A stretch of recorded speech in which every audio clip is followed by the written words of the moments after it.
नमस्कार दोस्तों, आज के इस वीडियो लेसन में आप सबका बहुत बहुत स्वागत है। कक्षा 7वीं हिंदी विषय में इकाई 5 श्री विनय चंद्र मोदगल्य द्वारा रचित हिंद देश के निवासी कविता की शब्दार्थ सहित समझूती प्राप्त करते हैं। दोस्तों, हमारा देश 5000 साल पुरानी सभ्यता की विरासत का देश है। यहाँ विविधता में एकता ही भारत देश की विशेषता है, साथ ही विकास और शक्ति का भी परिचायक है। मानवीय एवं प्राकृतिक विविधताएं होने पर भी उनमें एक सूत्रता है। भारत की भव्यता और दिव्यता का वर्णन इस कविता में कवि ने किया है। हिंद देश के निवासी सभी जन एक है, रंग रूप वेश भाषा चाहे अनेक है।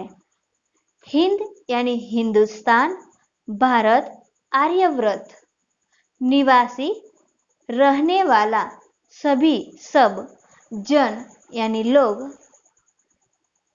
वेश पहनावा पोशाक। कवि कहते हैं कि भारतवर्ष में रहने वाले जो लोग हैं यानी हिंदू, मुस्लिम, पारसी, सिख, जैन, बौद्ध आदि धर्म के लोग रहते हैं, फिर भी सब लोग एक है, एक समान है। सब भारतवर्ष के नागरिक है और सब सम्मान के अधिकारी है। रूप रंग, यहाँ कवि कहते हैं कि कोई भारत में कोई काला नहीं, कोई गोरा नहीं, सबका रूप अलग अलग है। उनका वेश पहनावा पोशाक अलग अलग है। उनकी भाषा की बात करें तो कवि कहते हैं कि उनकी भाषा हिंदी, गुजराती, संस्कृत, उड़िया, मराठी, उर्दू, तमिल, भोजपुरी आदि विभिन्न प्रकार की भाषा है और बोलियां है। फिर भी सब लोग एक है। अलग अलग रूप रंग वेश भाषा है, फिर भी सब भारतवर्ष में रहने वाले लोग एक समान है। बेला गुलाब जूही चंपा चमेली, यहाँ भारत प्राकृतिक सौंदर्य से भरा देश है। भारत की प्रकृति है वो भारत की शोभा है। तो विभिन्न प्रकार के जो फूल है, बेला, गुलाब, चंपा, चमेली, तो विभिन्न प्रकार के फूल है। वो फूल, उनका रूप रंग अलग है। उनका जो गुण धर्मों की बात करें तो वो फूल हमें ताजगी, नयापन, सादगी, सुंदरता और महक देता है। उसी तरह वो फूल है अलग अलग है, फिर भी उनको माला में प्यारे प्यारे फूल गूथे माला में एक है। गूथे यानी पिरोए जाए। यदि विभिन्न प्रकार के ये फूल यदि एक धागे में पिरोए जाए तो एक ही प्रकार की माला बनती है। उसी तरह भारत में रहने वाले लोग जो है हिंदू, मुस्लिम, पारसी, सिख आदि धर्म के लोग भारतवर्ष में रहते हैं, तो वो सब एक है, वो भारत के निवासी है। कोयल की कोकन्यारी, पपी है कि टेर प्यारी, गा रही तराना बुलबुल, राग मगर एक है। सुबह सुबह में जब कोयल गाना गाती है तो उनका गाना हमें मनभावन लगता है, हमको मोहित कर लेता है, हमको मीठा लगता है। पपी है कि टेर प्यारी, पपीहा जब ऊंचे स्वरों में गाता है तो उनकी आवाज भी हमें अच्छी लगती है, सुनने को प्यारी लगती है। गा रही तराना, तराना यानी गीत, बुलबुल, तो बुलबुल गीत गाती है अच्छे स्वरों में तो वो भी हमको मनभावन लगती है। तो उनका जो कोयल, पपीहा और बुलबुल का गीत गाती है अच्छे स्वरों में तो वो भी हमको मनभावन लगती है। तो उनका जो कोयल, पपीहा और बुलबुल का जो राग है वो एक ही है, राग मगर एक है। अलग अलग स्वरों में ये तीनों पंछियां गाते हैं, फिर भी उनका राग तो एक ही प्रकार का है। वैसे ही भारतवर्ष में निवास करने वाले जो लोग हैं विभिन्न धर्म के हैं, विभिन्न संप्रदाय के हैं, उनका रंग रूप वेश भाषा अलग अलग है, फिर भी भारत में एक ही छत के नीचे रहने वाले लोग एक ही समान के अधिकारी है, भारत के नागरिक है, उनकी सभ्यता और संस्कृति के परिचायक है। भारतवासी एक है। विविधता में एकता का दर्शन यहाँ भारत की पवित्र भूमि में ही होता है। गंगा यमुना ब्रह्मपुत्रा कृष्ण कावेरी, जाके मिल गई सागर में हुई सब एक है। दोस्तों, ऐसी जो नदियां है हमारे भारतवर्ष की, छोटी हो या बड़ी नदियां, सब पवित्र पावनकारी है जो हमारे देश को कल्याणकारी बनाती है। वैसी नदियां सागर में जाती है तो एक हो जाती है, जिसको हम पहचान नहीं पाते हैं।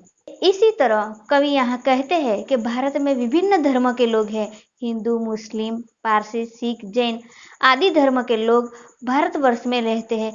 हर प्रकार के राज्य में रहते हैं, फिर भी सब लोग भारत के वासी है, भारत में रहने वाले हैं। धर्म है अनेक जिनका सार वही है, पंथ है निराले सबकी मंजिल तो एक है। पंथ यानी रास्ता, निराला यानी अनूठा, मंजिल यानी ध्येय। यहाँ कवि कहते हैं कि भारत में विभिन्न धर्म के लोग रहते हैं। हिंदू, मुस्लिम, पारसी, सिख, जैन, बौद्ध आदि, फिर भी सब धर्म के लोग हैं, उनका सार वही एक ही है।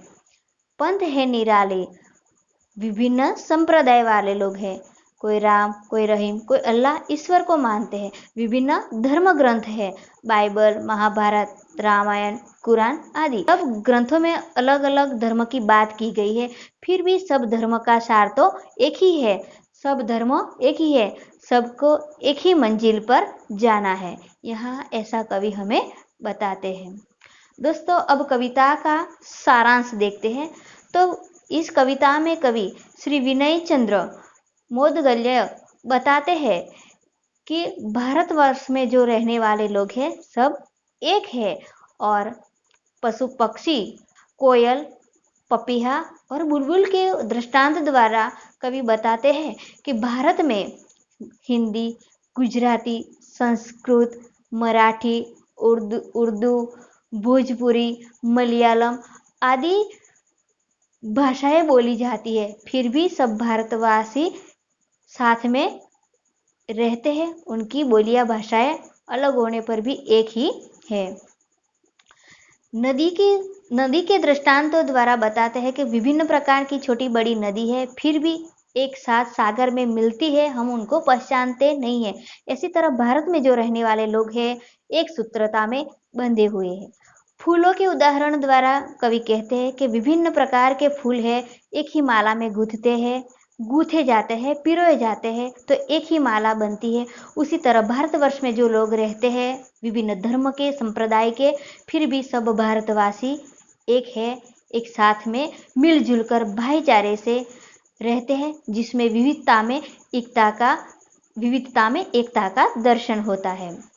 और पंथ अलग अलग है, धर्म अलग अलग है, फिर भी हिंदू मुस्लिम आपस में भले ही अलग हो, फिर भी वो आपस में भाईचारे से, मित्रता से, समभाव से, सद्भाव से, समानता से रहते हैं। यहाँ भारतवर्ष में सबको समान अधिकार है, सब भारतवर्ष के नागरिक है जो यहाँ भारतवर्ष में निवास करते हैं। भारत के उत्सव त्योहार है वो सब साथ मिलकर मनाते हैं। यही हमारे भारत देश की विविधता में एकता की विशेषताएं हैं।